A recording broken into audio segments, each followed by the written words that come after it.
In the early 1940s, as the world was already burning under the shadow of World War II, a sudden scream cut through the night sky above the cold Atlantic, and sailors on a convoy escort froze as they watched enemy aircraft dive with terrifying speed toward the ships below.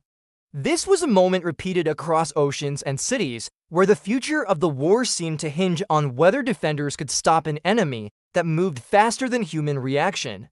Allied air defense at the start of the war was a desperate contest of guesswork and courage. Gunners pointed heavy guns toward the sky, calculated angles by hand, and adjusted timing rings on shells, and hoped that steel and fire would meet aluminum and engine at exactly the right instant.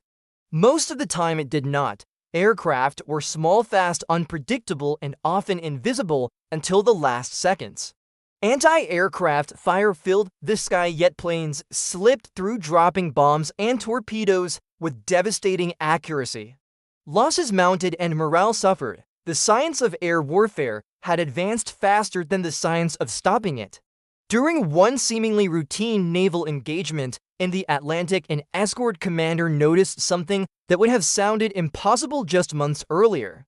Enemy aircraft were being destroyed without direct hits. Shells were exploding close enough to tear wings apart, shatter cockpits, and send planes spiraling into the sea.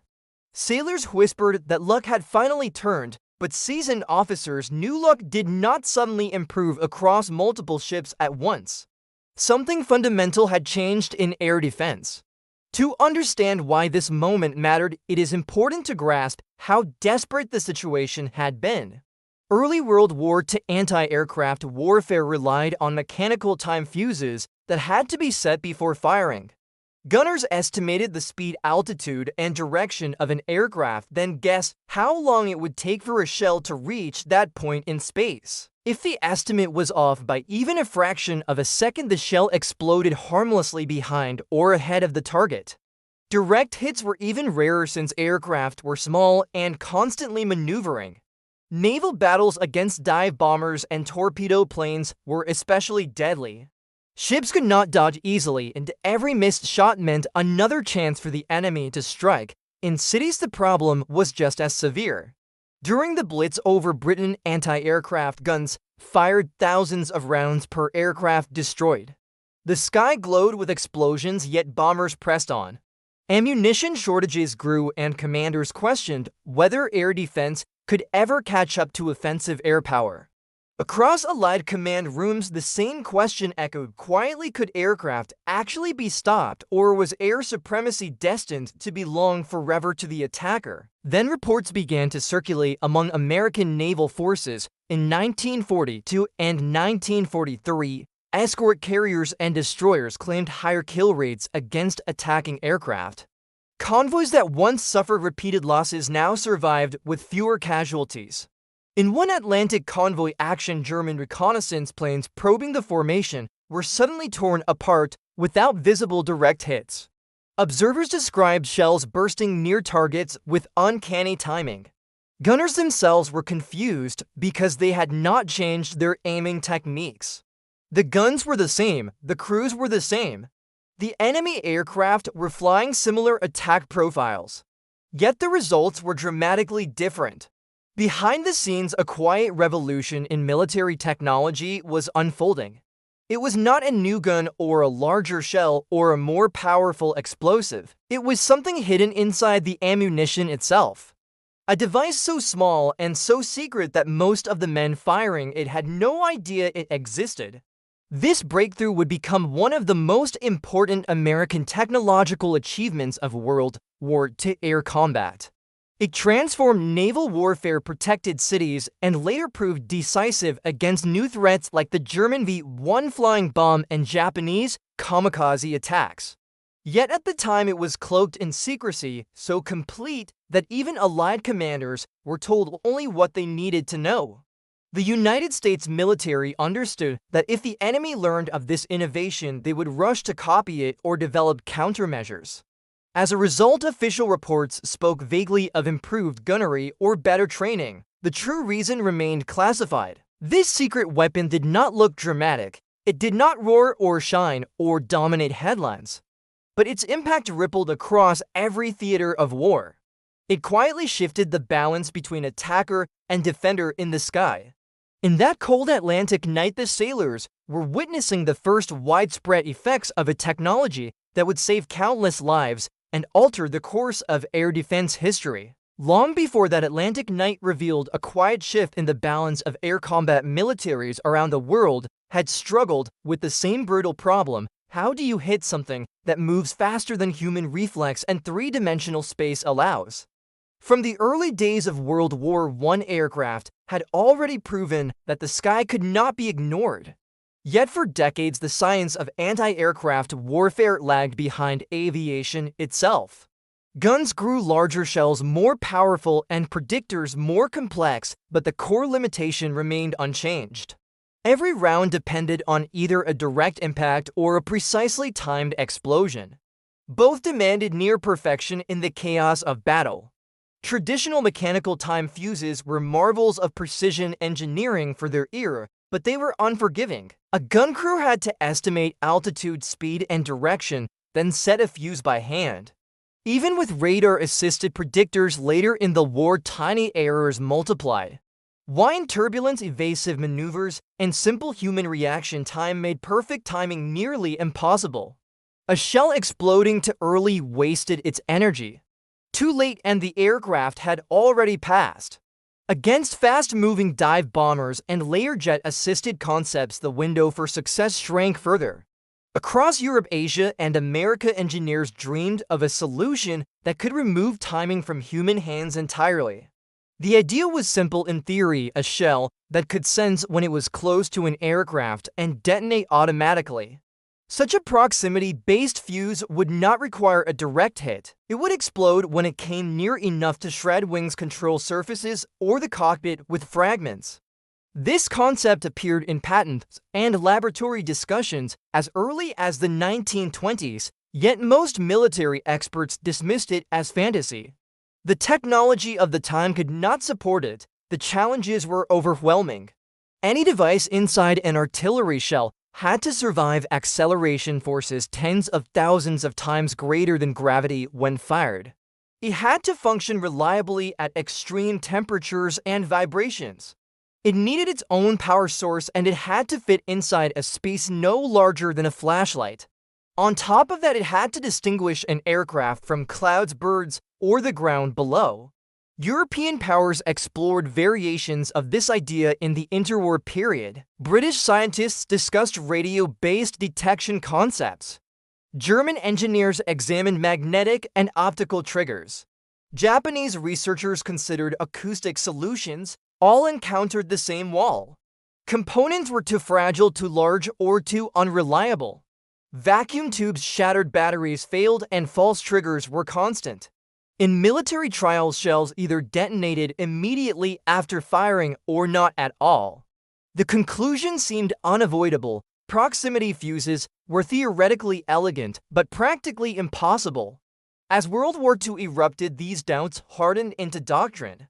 Nations invested instead in heavier barrages, better radar, and more guns. The belief persisted that volume of fire rather than intelligence within the shell would decide air defense. Yet the battlefield kept proving otherwise.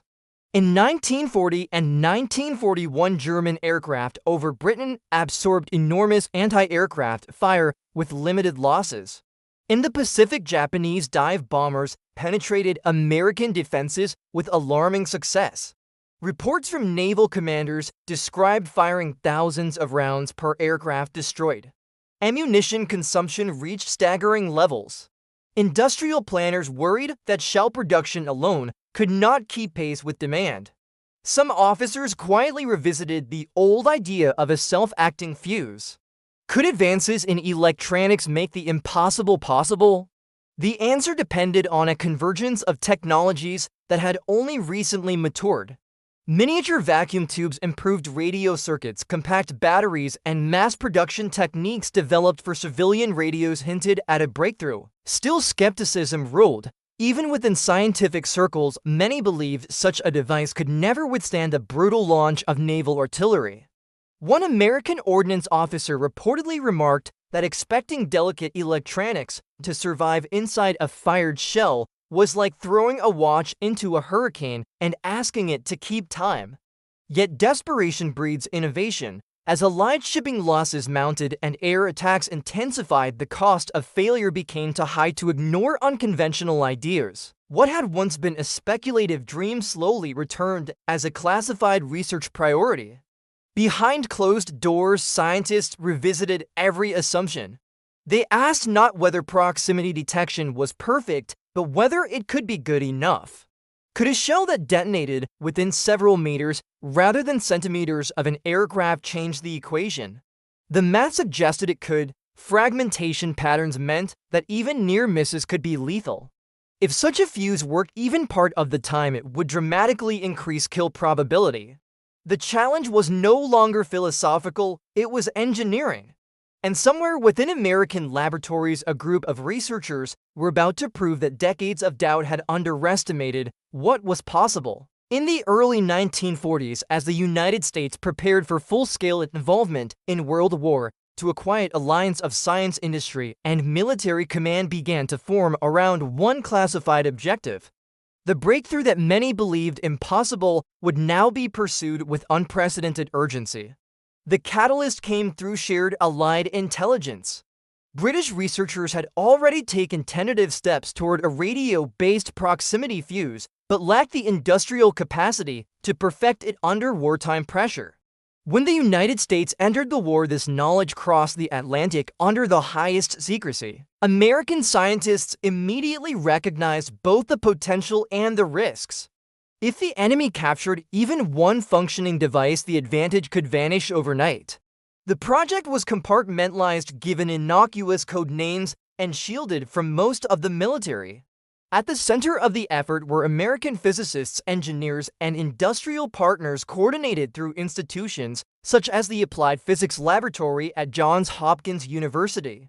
Their task bordered on the absurd. They needed to place a complete miniature radio transmitter and receiver inside an artillery shell.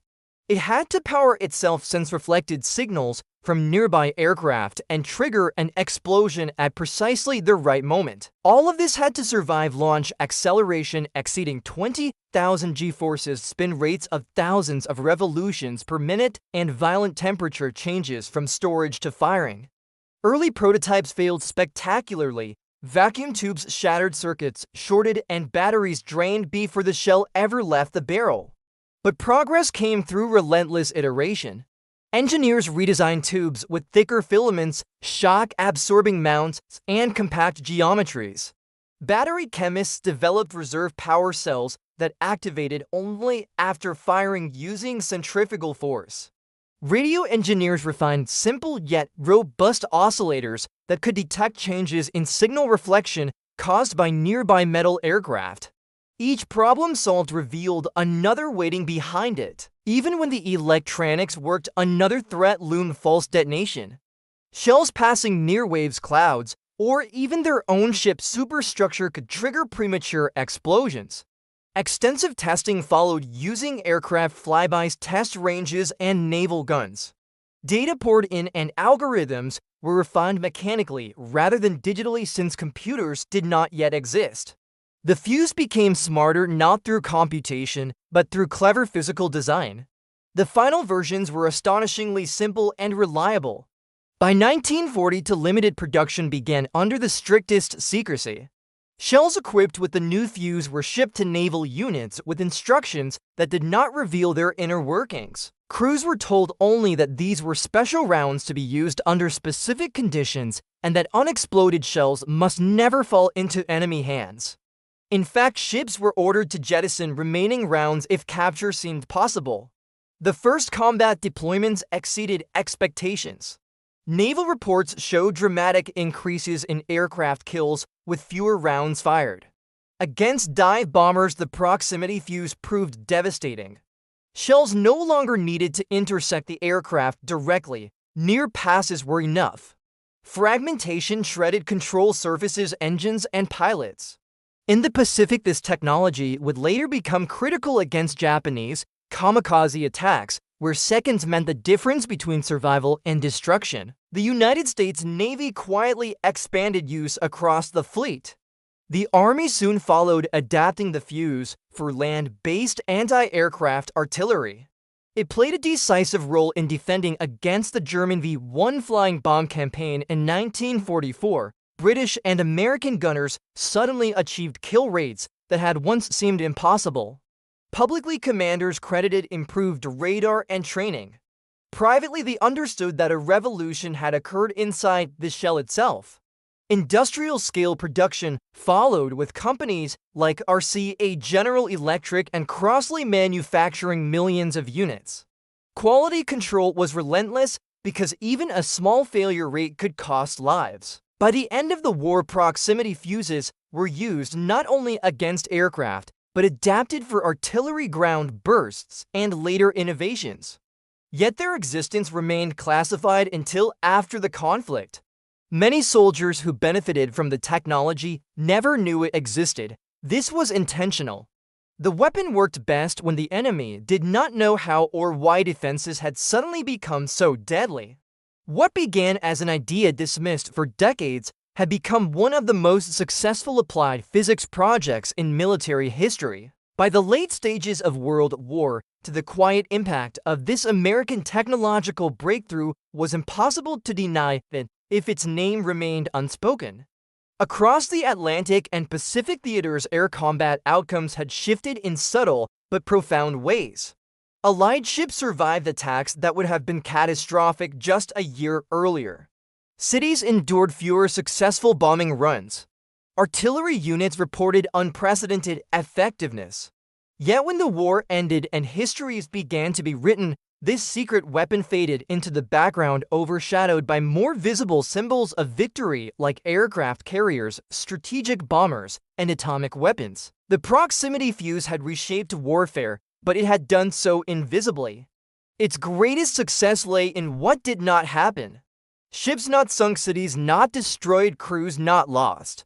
During the German V-1 flying bomb offensive against Britain in 1940, the proximity fuse was a decisive factor.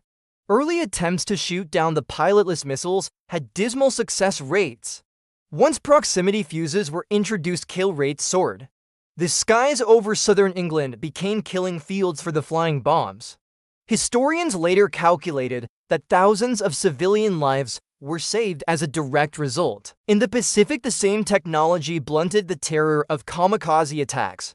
As Japanese pilots deliberately crashed into Allied ships, proximity fuses gave gunners a fighting chance to destroy aircraft seconds before impact.